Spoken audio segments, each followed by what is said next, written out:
नमस्ते दोस्तों, वेलकम है आपका करियर कैनवस पर, जहां मिलती है आपको इंटरेस्टिंग और यूजफुल इंफॉर्मेशन सिंपल और शॉर्ट स्टाइल में। अगर आप नए हो तो सब्सक्राइब करना ना भूलना और बेल आइकॉन जरूर दबाओ ताकि कोई भी अमेजिंग अपडेट मिस ना हो जाए। तो आइए आरंभ करते हैं। प्रिय विद्यार्थियों, जब हम हिस्ट्री के पन्नों को पलटते हैं तो कुछ चैप्टर्स ऐसे होते हैं जो सिर्फ घटनाएं नहीं बताते बल्कि हमें इंसानियत का असली चेहरा दिखाते हैं। नाज़िज़्म और एडोल्फ हिटलर का राइज भी ऐसा ही एक चैप्टर है। ये कहानी सिर्फ एक देश जर्मनी की नहीं है, बल्कि यह कहानी है उस समय की जब एक लोकतांत्रिक सोसाइटी धीरे धीरे एक ब्रूटल डिक्टेटरशिप में बदल गई। सोचिए, एक ऐसा देश जहां लोगों को फ्रीडम मिली थी, वही लोग धीरे धीरे डर, नफरत और प्रोपेगेंडा के जाल में फंसते चले गए।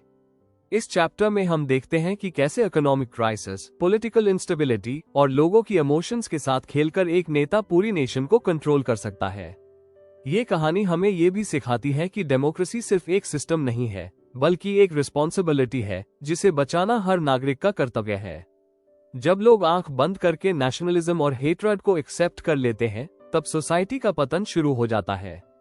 और जब वर्ल्ड वॉर 2 खत्म हुआ, तब पूरी दुनिया ने नाजी क्राइम्स की भयानक सच्चाई देखी, जिसके बाद न्यूरमबर्ग ट्रायल्स हुए, जहां क्राइम्स अगेंस्ट ह्यूमैनिटी के लिए सजा दी गई। ये सिर्फ पनिशमेंट नहीं था, बल्कि पूरी दुनिया के लिए एक वार्निंग थी कि अगर हम हिस्ट्री से नहीं सीखेंगे तो वही गलतियां फिर दोहराई जाएंगी। अब जरा इमेजिन कीजिए, साल 1918, वर्ल्ड वॉर खत्म हो चुका है और जर्मनी एक हारे हुए, टूटे हुए देश के रूप में खड़ा है। पहले जहां प्राइड और पावर थी, अब वहां सिर्फ ह्यूमिलिएशन और डिस्पेयर बचा था। जर्मनी के एम्परर को अपनी गद्दी छोड़नी पड़ी और एक नई डेमोक्रेटिक गवर्नमेंट बनी जिसे हम वाइमार रिपब्लिक कहते हैं। लेकिन ये डेमोक्रेसी शुरुआत से ही कमजोर थी, क्योंकि लोगों के दिल में गुस्सा और दर्द भरा हुआ था। उन्हें लगता था कि उनकी अपनी गवर्नमेंट ने उन्हें धोखा दिया है। जब ट्रीटी ऑफ वर्साइल लागू हुई तो जर्मनी पर इतने कठोर पनिशमेंट्स लगाए गए कि लोगों का विश्वास पूरी तरह टूट गया। सोचिए, एक देश से उसके टेरिटरीज छीन लिए गए, उसके रिसोर्सेज जैसे आयरन और कोल ले लिए गए और ऊपर से 6 बिलियन पाउंड्स का भारी कॉम्पनसेशन, और सबसे बड़ी बात, वॉर गिल्ट क्लॉज, जिसमें जर्मनी को ही पूरी वॉर का जिम्मेदार ठहराया गया। ये सिर्फ एक अग्रीमेंट नहीं था, ये जर्मनी के सेल्फ रिस्पेक्ट पर सीधा अटैक था। लोग अपनी ही गवर्नमेंट को नवंबर क्रिमिनल्स कहने लगे, लेकिन ये दर्द सिर्फ बाहर का नहीं था, यह अंदर तक घुस चुका था। वॉर ने लोगों की सोच बदल दी थी। सोल्जर्स को हीरो बनाया गया, वायलेंस को ग्लोरीफाई किया गया और डेमोक्रेसी को वीक समझा जाने लगा। यूरोप खुद फाइनेंशियली और मेंटली टूट चुका था। इसी बीच जर्मनी के अंदर पॉलिटिकल अनरेस्ट भी बढ़ने लगा। स्पार्टिसिस्ट अपराइजिंग हुआ, जो रशियन रेवोल्यूशन से इंस्पायर्ड था, लेकिन उसे फ्री कॉर्प्स ने ब्रूटली क्रश कर दिया। इससे कम्युनिस्ट्स और सोशलिस्ट्स के बीच नफरत और बढ़ गई। अब इमेजिन कीजिए, एक ऐसा देश जो पहले ही हार, गरीबी और ह्यूमिलिएशन से जूझ रहा हो और ऊपर से अंदर ही अंदर पॉलिटिकल डिवीजन भी हो। ऐसे माहौल में यूनिटी खत्म हो जाती है और यही वीकनेस आगे चलकर हिटलर के राइज का रास्ता तैयार करती है। अब कहानी और भी गहरी हो जाती है, क्योंकि जर्मनी की हालत सिर्फ पॉलिटिकल नहीं बल्कि इकोनॉमिक रूप से भी बुरी तरह टूट चुकी थी। साल 1923 में एक ऐसा क्राइसिस आया जिसे हम हाइपर इन्फ्लेशन कहते हैं। इसका मतलब क्या था? पैसा इतना गिर गया कि उसकी कोई वैल्यू ही नहीं रही। लोग ब्रेड खरीदने के लिए करेंसी के बंडल्स लेकर जाते थे और फिर भी वो पर्याप्त नहीं होता था। सोचिए, एक आदमी जिसने पूरी जिंदगी की सेविंग्स जोड़ी हो और एक दिन अचानक वो सब बेकार हो जाए। ये सिर्फ आर्थिक नुकसान नहीं था, ये लोगों के सपनों का टूटना था। मिडिल क्लास, जो सोसाइटी की बैकबोन होती है, वो पूरी तरह से बर्बाद हो गई। कुछ समय के लिए डॉस प्लान आया, जो यूएसए की मदद से जर्मनी की इकोनॉमी को स्टेबलाइज करने की कोशिश थी। इससे थोड़ी राहत मिली, लोगों को लगा कि शायद अब सब ठीक हो जाएगा। लेकिन ये शांति ज्यादा समय तक नहीं टिक पाए। 1929 में ग्रेट डिप्रेशन आया, जिसने जर्मनी को फिर से गहरे अंधेरे में धकेल दिया। फैक्ट्रीज बंद हो गई, अनएम्प्लॉयमेंट 6 मिलियन तक पहुंच गई और लोग रोजी रोटी के लिए संघर्ष करने लगे। युवा जनरेशन होपलेस हो गई, कुछ क्राइम की तरफ मुड़ गए और कुछ पूरी तरह निराशा में डूब गए। अब इस इकोनॉमिक क्राइसिस का सीधा असर पॉलिटिक्स पर पड़ा। वाइमार रिपब्लिक पहले ही वीक थी और अब वो पूरी तरह अनस्टेबल हो गई। बहुत सारे पॉलिटिकल पार्टीज होने की वजह से स्ट्रॉन्ग गवर्नमेंट बन ही नहीं पा रही थी। कोalition गवर्नमेंट्स बार बार बदलती थी और कोई भी लॉन्ग टर्म डिसीजन नहीं ले पा रही थी। ऐसे में प्रेसिडेंट को आर्टिकल 48 के तहत इमरजेंसी पावर्स मिल गए, जिससे वो बिना पार्लियामेंट के रूल कर सकता था।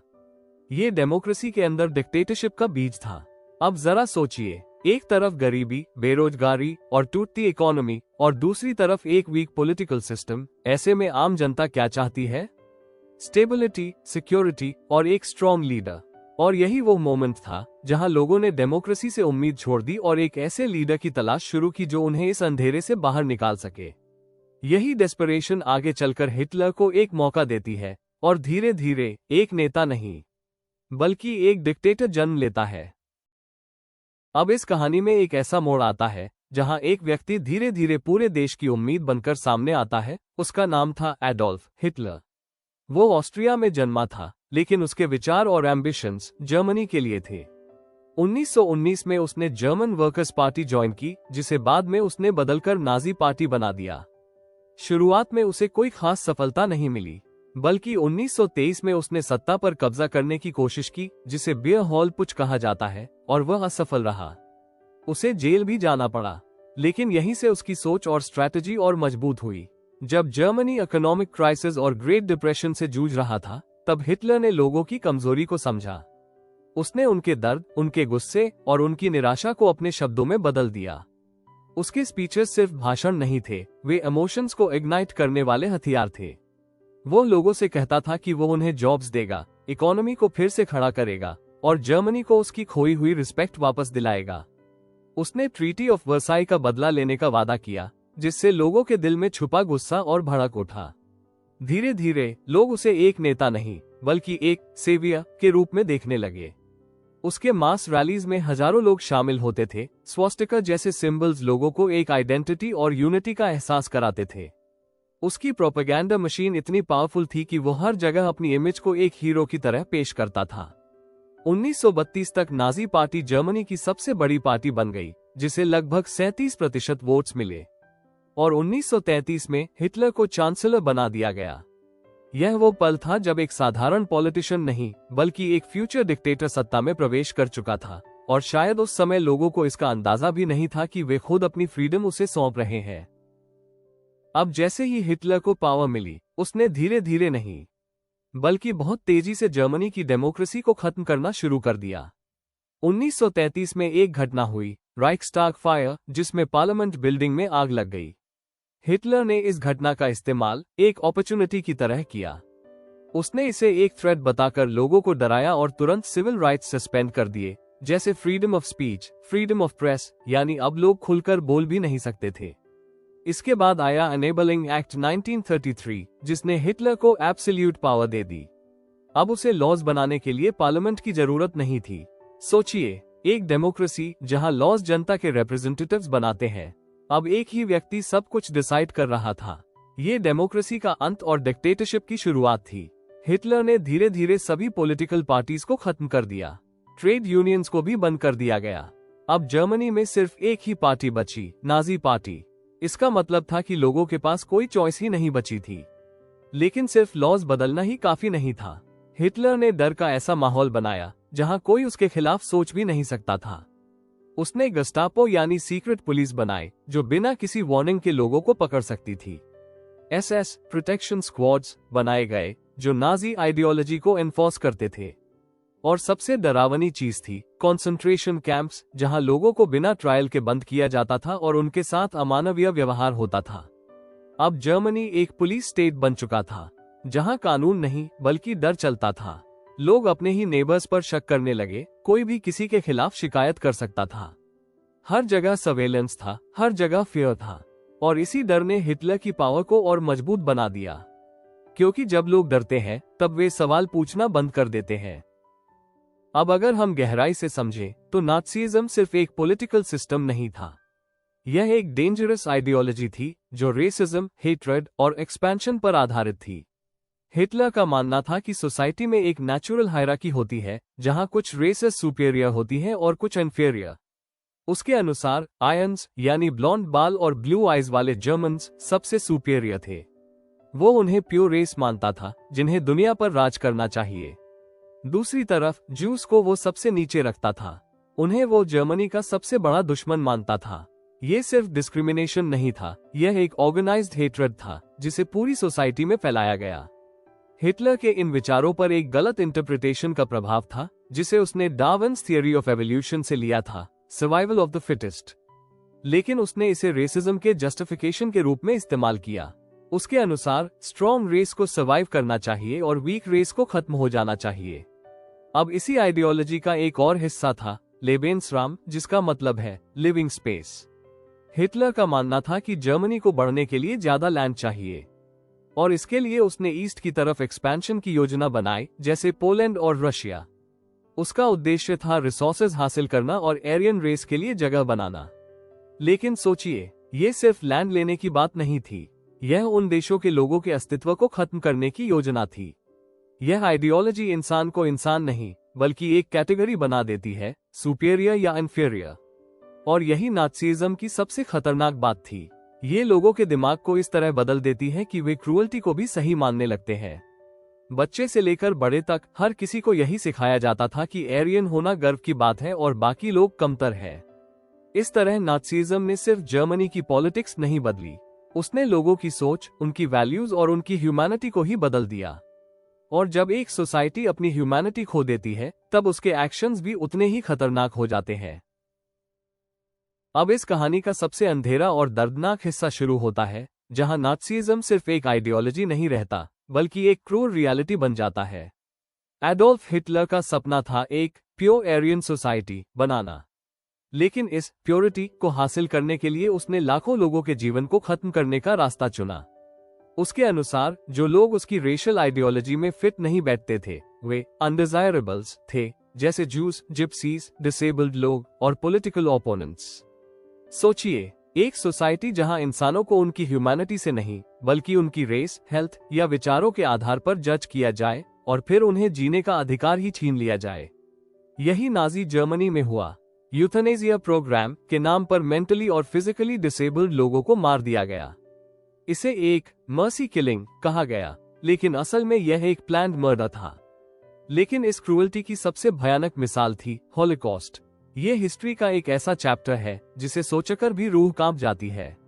लगभग 6 मिलियन जूस को सिस्टमैटिकली मार दिया गया। उन्हें उनके घरों से उठाया गया, फैमिलीज से अलग किया गया और फिर कॉन्सेंट्रेशन कैंप्स में भेज दिया गया। ऑश्विट्ज जैसे कैंप्स सिर्फ डिटेंशन सेंटर्स नहीं थे, वे डेथ फैक्ट्रीज बन चुके थे जहां लोगों को गैस चेम्बर्स में मार दिया जाता था। ये जेनोसाइड एक ही दिन में नहीं हुआ, यह एक प्रोसेस था। पहले स्टेज में जूस को सोसाइटी से एक्सक्लूड किया गया, उनके राइट्स छीन लिए गए, जॉब से निकाला गया, पब्लिक प्लेसेस पर जाने से रोका गया। दूसरे स्टेज में उन्हें गेटोज में बंद कर दिया गया, ओवरक्राउडेड एरियाज जहां भूख, बीमारी और डर हर दिन का हिस्सा था। और अंत में आया अनाइलेशन, मास किलिंग्स, जहां लाखों लोगों को सिस्टमैटिकली खत्म कर दिया गया। लेकिन ये सफरिंग सिर्फ फिजिकल नहीं थी, ये साइकोलॉजिकल भी थी। लगातार ह्यूमिलिएशन, डिस्क्रिमिनेशन और प्रोपेगेंडा के कारण कई जूस खुद को इंफीरियर मानने लगे। उनकी आइडेंटिटी, उनका सेल्फ रिस्पेक्ट, सब कुछ टूट गया। उनके ड्रीम्स तक बदल गए। वे खुद को उसी नजर से देखने लगे जैसे नाज़ीज उन्हें दिखाते थे। अब जरा सोचिए, जब एक आइडियोलॉजी इंसान को इतना बदल दे कि वो दूसरों की ह्यूमैनिटी को ही नकार दे, तब वो सिर्फ एक पॉलिटिकल सिस्टम नहीं रहता, वो एक खतरा बन जाता है पूरी ह्यूमैनिटी के लिए। हॉलोकॉस्ट हमें यही सिखाता है कि हेट्रेड जब कंट्रोल से बाहर हो जाए तो वह सिर्फ एक ग्रुप नहीं बल्कि पूरी दुनिया को जला सकता है। अब हिटलर ने सिर्फ लोगों को डराकर ही कंट्रोल नहीं किया, उसने सोसाइटी के हर हिस्से को अपने कंट्रोल में ले लिया, खासकर बच्चों और यूथ को, क्योंकि वो जानता था कि अगर अगली जनरेशन को अपने विचारों से भर दिया जाए तो उसका रूल लंबे समय तक टिक सकता है। सबसे पहले एजुकेशन सिस्टम को बदला गया। स्कूल्स अब लर्निंग का प्लेस नहीं रहे, वे आइडियोलॉजी फैलाने का टूल बन गए। बच्चों को सिखाया जाता था कि जूस उनके दुश्मन है, हिटलर उनका हीरो है और रेशियल प्योरिटी सबसे जरूरी है। टेक्स्ट बुक्स, टीचर्स, एक्टिविटीज, सब कुछ इस तरह डिजाइन किया गया था कि बच्चों के दिमाग में नाजी सोच गहराई तक बैठ जाए। इसके अलावा बच्चों को स्पेशल ऑर्गेनाइजेशंस में शामिल किया गया, जैसे जनवॉल्क और हिटलर यूथ। यहाँ उन्हें डिसिप्लिन, ओबीडियंस और लॉयल्टी सिखाई जाती थी। लेकिन ये सिर्फ ट्रेनिंग नहीं थी, ये ब्रेन वॉशिंग थी। उन्हें सोल्जर्स बनने के लिए तैयार किया जाता था ताकि वे बिना सवाल किए हिटलर के आदेशों का पालन करें। अब सोचिए, एक छोटा बच्चा जो खेलना और सीखना चाहता है, उसे हेट्रेड और वॉर के लिए तैयार किया जा रहा है। धीरे धीरे वो अपनी खुद की सोच खो देता है और सिर्फ एक टूल बन जाता है। महिलाओं की रोल भी पूरी तरह बदल दी गई। उन्हें कहा गया कि उनका सबसे बड़ा कर्तव्य है एरियन बच्चों को जन्म देना। उन्हें घर तक सीमित कर दिया गया और स्ट्रिक्ट रेशियल रूल्स फॉलो करने के लिए मजबूर किया गया। जो महिलाएं ज्यादा बच्चे पैदा करती थीं, उन्हें रिवॉर्ड्स दिए जाते थे और जो इन रूल्स को तोड़ती थीं, उन्हें पनिशमेंट मिलती थी। इस तरह नाजी जर्मनी में इंडिविजुअल फ्रीडम खत्म हो गई। हर व्यक्ति की लाइफ पहले से तय थी, क्या सोचना है, क्या करना है और कैसे जीना है। सोसाइटी एक मशीन बन गई थी जहां हर इंसान सिर्फ एक पार्ट था और उस मशीन को कंट्रोल कर रहा था एक ही व्यक्ति, हिटलर। विद्यार्थियों, अब इस पूरी कहानी में सबसे पावरफुल हथियार क्या था? प्रोपेगेंडा। नाज़ीज ने समझ लिया था कि अगर लोगों के दिमाग को कंट्रोल कर लिया जाए तो उन्हें बिना फोर्स के भी कंट्रोल किया जा सकता है। इसलिए उन्होंने पोस्टर्स, फिल्म्स, रेडियो और स्लोगन्स का इस्तेमाल करके एक ऐसा एनवायरनमेंट बनाया जहां हर जगह सिर्फ नाजी आइडियोलॉजी ही दिखाई और सुनाई देती थी। जूस को एनिमी के रूप में दिखाया गया। उन्हें रैट्स और पेस्ट्स की तरह पोर्ट्रे किया गया ताकि लोगों के मन में उनके प्रति घृणा पैदा हो। दूसरी तरफ एडोल्फ हिटलर को एक हीरो, एक सेवियर के रूप में दिखाया गया, जैसे वही जर्मनी को बचा सकता है। लेकिन प्रोपेगेंडा सिर्फ इमेजेस और स्पीचेस तक सीमित नहीं था, लैंग्वेज तक को मैनिपुलेट किया गया। मास किलिंग्स को फाइनल सॉल्यूशन कहा गया, गैस चेम्बर्स को डिसइंफेक्शन एरियाज बताया गया और डिसेबल्ड लोगों की हत्या को यूथनेसिया जैसे शब्दों से छुपाया गया। सोचिए, जब लैंग्वेज ही बदल दी जाए तो रियलिटी भी बदलने लगती है। लोग असली सच्चाई को समझ ही नहीं पाते। धीरे धीरे वे इन क्राइम्स को नॉर्मल मानने लगते हैं या फिर उन्हें इग्नोर करने लगते हैं। ये साइकोलॉजिकल कंट्रोल इतना गहरा था कि कई लोग जानते हुए भी चुप रहे, क्योंकि उन्हें डर था या क्योंकि वे उसी नैरेटिव को सच मान चुके थे। और यही प्रोपेगेंडा की सबसे बड़ी ताकत है, ये बिना हथियार उठाए पूरी सोसाइटी को कंट्रोल कर सकता है। नाज़ीज़म हमें ये सिखाता है कि अगर हम सवाल पूछना बंद कर दें, अगर हम सच और झूठ में फर्क करना छोड़ दें, तो कोई भी आइडियोलॉजी हमें अपनी सोच के हिसाब से ढाल सकती है। अब इस कहानी का एक बहुत महत्वपूर्ण और सोचने पर मजबूर करने वाला हिस्सा आता है, ऑर्डिनरी पीपल यानी आम लोगों की भूमिका। अक्सर हम सोचते हैं कि इतने बड़े क्राइम सिर्फ लीडर्स या पावरफुल लोगों की वजह से होते हैं, लेकिन सच्चाई इससे कहीं ज्यादा गहरी होती है। एडोल्फ हिटलर अकेला ये सब नहीं कर सकता था। अगर सोसाइटी पूरी तरह जागरूक और विरोध करने वाली होती। जर्मनी में सभी लोग एक्टिवली नाज़ीज़ को सपोर्ट नहीं करते थे, लेकिन बहुत बड़ी संख्या में लोग चुप रहे और यही साइलेंस सबसे खतरनाक साबित हुआ। एक फेमस आइडिया है, जब वे दूसरों के लिए आए तब मैंने आवाज नहीं उठाई और जब वे मेरे लिए आए तब बोलने के लिए कोई बचा ही नहीं। ये सिर्फ एक कोट नहीं बल्कि उस समय की रियलिटी थी। जब जूस को टारगेट किया गया, बहुत लोगों ने सोचा ये हमारे साथ तो नहीं हो रहा। जब पॉलिटिकल ओपोनेंट्स को उठाया गया तब भी लोग चुप रहे। धीरे धीरे ये साइलेंस एक हैबिट बन गई और अंत में सोसाइटी इतनी कमजोर हो गई कि कोई किसी के लिए खड़ा नहीं हो पाया। कुछ लोग नाज़ीज़म को सपोर्ट भी करते थे क्योंकि उन्हें लगा कि इससे इकोनॉमिक स्टेबिलिटी आई है, जॉब्स मिली है और जर्मनी की खोई हुई प्राइड वापस आई है। उनके लिए हिटलर एक स्ट्रॉन्ग लीडर था जिसने केओस को कंट्रोल किया, लेकिन वे यह नहीं देख पाए कि इस स्टेबिलिटी की कीमत कितनी बड़ी थी, लाखों निर्दोष लोगों की जिंदगी। दूसरी तरफ कई लोग डर की वजह से चुप रहे। उन्हें पता था कि अगर उन्होंने विरोध किया तो उनका भी वही हाल हो सकता है जो दूसरों का हुआ। कुछ लोग इंडिफरेंट थे, उन्हें फर्क ही नहीं पड़ता था कि क्या हो रहा है, जब तक उनका खुद का जीवन सुरक्षित था।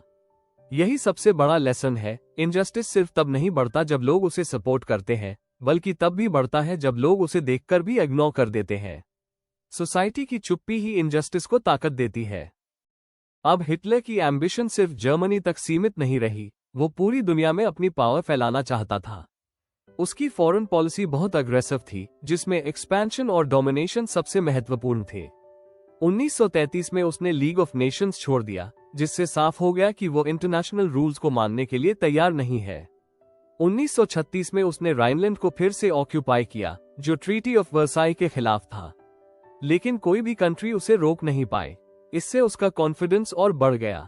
1938 में उसने ऑस्ट्रिया को एनेक्स कर लिया, यानी उसे अपने साथ मिला लिया। इसके बाद उसने सुडेटोनलैंड और फिर पूरे चेकोस्लोवाकिया पर कब्जा कर लिया। हर सक्सेस के साथ उसकी पॉपुलैरिटी जर्मनी में बढ़ती गई। लोग उसे एक विजेता, एक पावरफुल लीडर के रूप में देखने लगे। लेकिन यह एक्सपेंशन यही नहीं रुका। 1939 में उसने पोलैंड पर अटैक कर दिया और यही वो मोमेंट था जब वर्ल्ड वॉर 2 शुरू हुआ। अब ये सिर्फ जर्मनी की लड़ाई नहीं थी, यह एक ग्लोबल कॉन्फ्लिक्ट बन चुका था।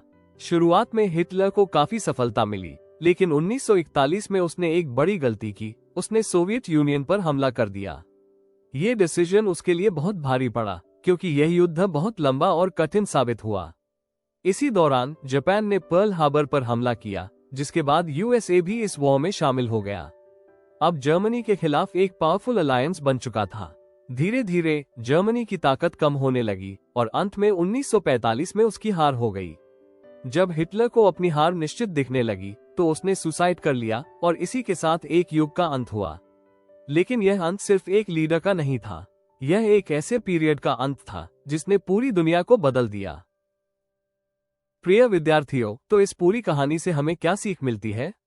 नाज़िज़्म और एडोल्फ हिटलर का राइज हमें यह दिखाता है कि जब पावर अनचेक्ड हो जाए और आइडियोलॉजी एक्सट्रीम हो जाए तो उसका परिणाम कितना भयानक हो सकता है। जर्मनी में इकोनॉमिक क्राइसिस, पॉलिटिकल इंस्टेबिलिटी और लोगों की इमोशंस के साथ मैनिपुलेशन ने एक ऐसा माहौल बनाया जहां एक डिक्टेटर आसानी से उभर सका। लेकिन उसका रूल सिर्फ एक पॉलिटिकल चेंज नहीं था, यह एक ट्रेजेडी थी जिसने लाखों लोगों की जिंदगी छीन ली। वर्ल्ड वॉर 2 और हॉलोकॉस्ट जैसे घटनाएं हमें ये याद दिलाती हैं कि हेट्रेड और इंटॉलरेंस किस हद तक जा सकते हैं। ये हिस्ट्री का सबसे बड़ा वार्निंग सिग्नल है कि अगर हम डेमोक्रेसी, इक्वालिटी और ह्यूमन राइट्स को इग्नोर करेंगे तो परिणाम विनाशकारी होंगे। सबसे महत्वपूर्ण बात, ये चैप्टर हमें सिखाता है कि साइलेंस भी एक तरह का सपोर्ट होता है। जब हम इनजस्टिस के खिलाफ आवाज नहीं उठाते तो हम इनडायरेक्टली उसे बढ़ावा देते हैं। इसलिए हिस्ट्री हमें सिर्फ पास्ट नहीं बताती, वो हमें फ्यूचर के लिए तैयार करती है, ताकि हम वही गलतियां दोबारा न करें और एक ऐसी दुनिया बना सकें जहां ह्यूमैनिटी, टॉलरेंस और जस्टिस हमेशा सबसे ऊपर हो। Thank you. अगर वीडियो पसंद आया हो तो एक लाइक जरूर कर देना और कमेंट में बताओ आपका क्या थॉट है। चैनल को सब्सक्राइब करो और शेयर करो अपने दोस्तों के साथ। नॉलेज बढ़ाओ फन के साथ। मिलते हैं नेक्स्ट वीडियो में, तब तक के लिए stay curious and keep learning and follow the career canvas, freedom to dream big.